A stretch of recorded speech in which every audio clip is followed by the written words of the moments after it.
दो चीजें समझना चाहते हैं जीवनदास जी, ये एक दूसरे को छोटा बताने की होड़ है या खुद को छोटा साबित करने की होड़? पहला तो आपसे ये जानना है।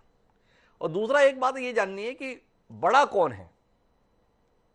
जिसने शास्त्र ज्यादा पढ़ लिए वो बड़ा है, या जो प्रभु की भक्ति में अपने आप को समर्पित किया हुआ है वो बड़ा है? थोड़ा इसके संदर्भ में महेंद्र जी मार्ग प्रशस्त कीजिए ना। जी, हमारा तो ये मानना है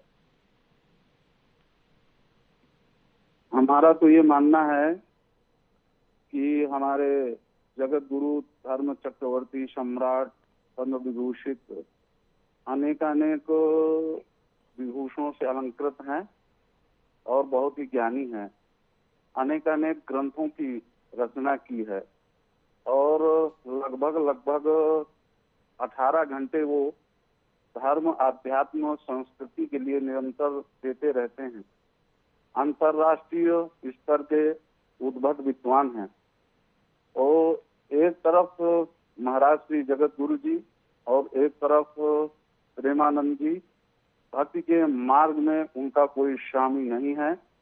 और वो यद्यपि बीमार हैं, डायलिसिस पर हैं, फिर भी निरंतर भक्ति मार्ग पर सतत प्रवर्तित रहते हैं। और उनका चिंतन भी प्रभु के श्री चरणार बिंदों में है।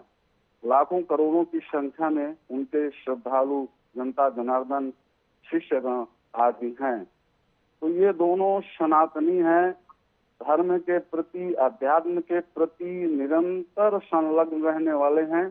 दोनों विश्व की अमूल्य धरोहर हैं। दोनों ही एक महान विभूति हैं जिनका हमारे लिए आवश्यकता है।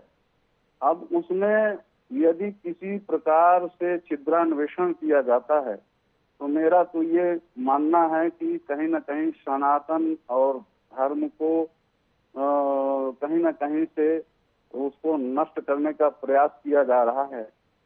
और मेरी समझ से जो महाराज श्री रामभद्राचार्य जी ने अंत में उनको बालक कहा है, तो बालक के लिए माता पिता ये चेष्टा में रहते हैं कि किसी भी प्रकार से वो बहुत योग्य बने और विकास की पराकाष्ठा पर पहुंचे, उच्चतम कोटि में पहुंचे।